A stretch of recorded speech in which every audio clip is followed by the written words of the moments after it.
ओम श्री परमात्मने नमः। अथ चतुर्थोऽध्यायः। श्लोक नंबर 4.38। ये श्लोक है, न हि ज्ञानेन सदृशं पवित्रमिह विद्यते तत् स्वयं योग संसिद्धः कालेनात्मनि विन्दति।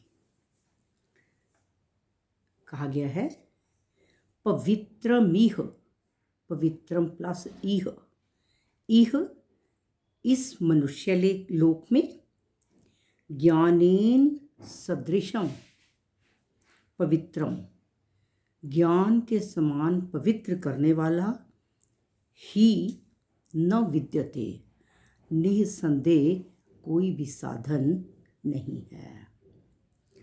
इस मनुष्य लोक में ज्ञान के समान पवित्र करने वाला कोई भी साधन नहीं है।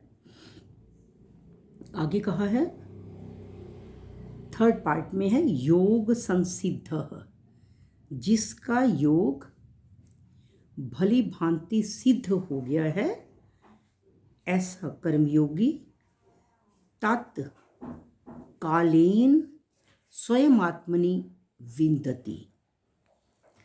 तत् ऐसा कर्मयोगी उस तत्व ज्ञान को कालीन अवश्य ही स्वयं आत्मनि विन्दति, अपने आप में, स्वयं अपने आप में पा लेता है। विन्दति का मतलब पा लेता है। इस मनुष्य लोक में ज्ञान के समान पवित्र कोई भी साधन नहीं है, और जिसका कर्म योग भली भांति सिद्ध हो गया है, वह कर्मयोगी उस तत्व ज्ञान को स्वयं अपने आप में पा लेता है। इसमें कहा गया है कि पवित्रता प्राप्त करने का अधिकार केवल मनुष्य शरीर में ही है, अन्य किसी शरीर में नहीं है। और मनुष्य संसार की स्वतंत्र सत्ता को मानने से और उससे सुख लेने की इच्छा से ही मनुष्य में संपूर्ण पाप और दोष आ जाते हैं। और जब तत्व ज्ञान हो जाता है तो संसार की सत्ता नहीं रहती, संसार से संबंध विच्छेद हो जाता है, अर्थात संसार में रहते हुए हम संसार से ऊपर उठ के जीते हैं। तब संपूर्ण पापों का नाश हो जाता है और महान पवित्रता आ जाती है। इसलिए संसार में ज्ञान के समान पवित्र करने वाला कोई अन्य साधन नहीं है। संसार में जितने यज्ञ, दान, तप, उपवास, तीर्थ या प्राणायाम, जितने भी साधन हैं, या गंगा, यमुना, गोदावरी, जितने भी तीर्थ हैं, वे सभी मनुष्य के पापों का नाश करके तो उसे पवित्र तो कर देते हैं, परंतु उन सब में तत्व ज्ञान के समान पवित्र करने वाला कोई भी साधन नहीं है।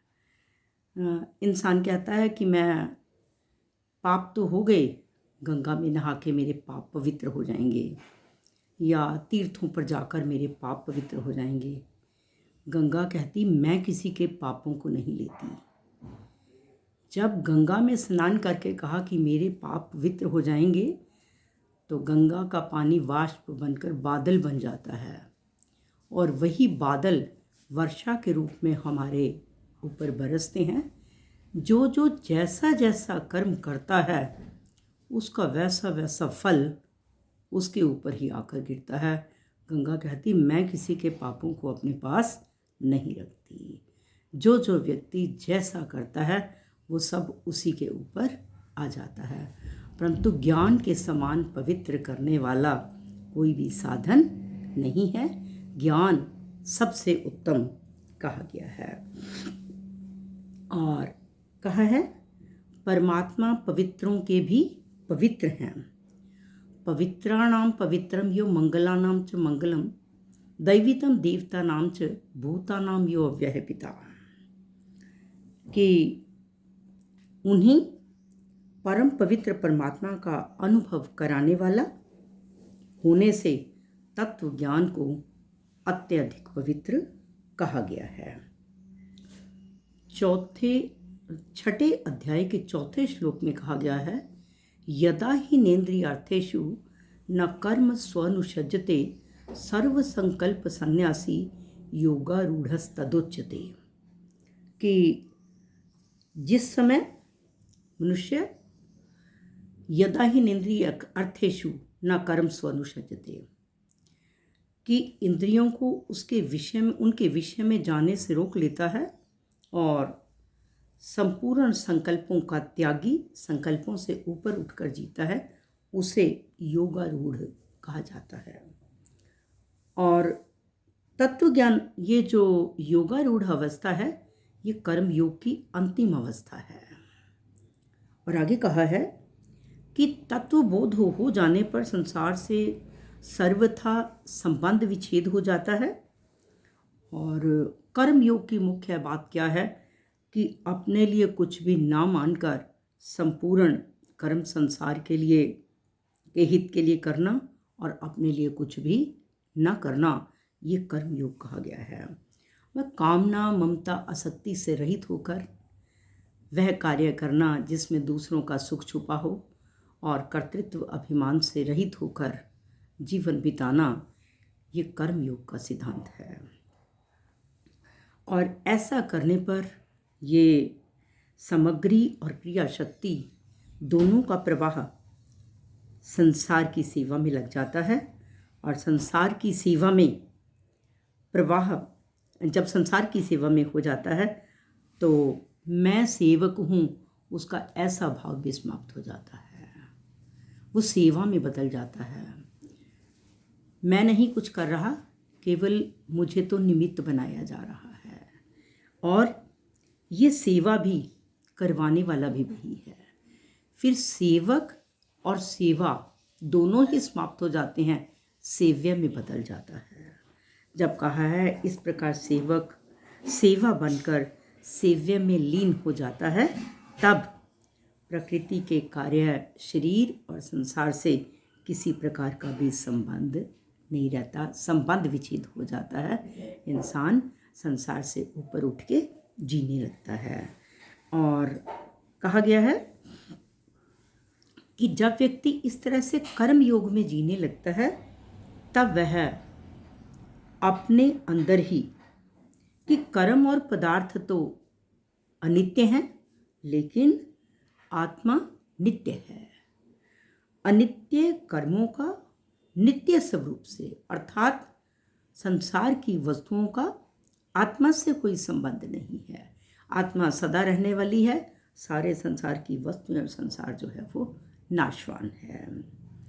और कहा गया है कि जिस तत्व ज्ञान से पिछले श्लोक में आया हुआ है, पिछले श्लोकों में संपूर्ण कर्म, प्रारब्ध कर्म, क्रियमाण कर्म या संचित कर्म, संपूर्ण कर्म भस्म हो जाते हैं और जिसके समान पवित्र करने वाला कोई अन्य साधन नहीं है, उसी तत्व ज्ञान को कर्म योगी उसका योग सिद्ध होने पर, अर्थात कर्म योग में पूरी तरह से परफेक्ट होने पर अपने अंदर ही स्वयं ही प्राप्त कर लेता है।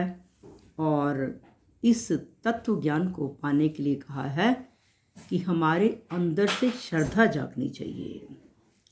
कर्म योग की विधि से कर्तव्य कर्म करते हुए, अर्थात सब कुछ दूसरों के, हमारे कर्मों में दूसरों का सुख छुपा हो, हमारे कर्म यज्ञ बने हुए हों, हमारे कर्म अकर्म हों। इस प्रकार कर्म योग की विधि से कर्तव्य कर्म करते हुए उसे अपने आप ही तत्व ज्ञान प्राप्त हो जाएगा।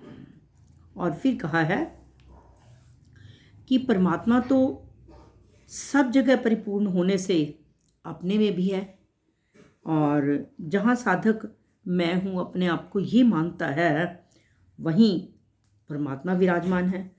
परंतु परमात्मा से विमुख होकर, वो संसार से अपना संबंध मानकर अगर वो चाहे कि मैं परमात्मा का अनुभव कर लूँ, उसे इस तत्व ज्ञान का अनुभव नहीं होता, वो संसार में ही उलझ कर रह जाता है। तो हम उस परमात्मा से नित्य प्रति अपना संबंध बनाकर रखें। परमात्मा का स्मरण करते हुए हम उस तत्व ज्ञान को अपने अंदर स्वयं ही पालेंगे। सर्वे भवन्तु सुखिनः, सर्वे सन्तु निरामया, सर्वे भद्राणि पश्यन्तु, मां कश्चित् दुःख भाग् भवेत्, मां कश्चित् दुःख भाग् भवेत्। ओम पूर्णमदः पूर्णमिदं पूर्णात् पूर्णमुदच्यते, पूर्णस्य पूर्णमादाय पूर्णमेवावशिष्यते। ओम शांति शांति शांति।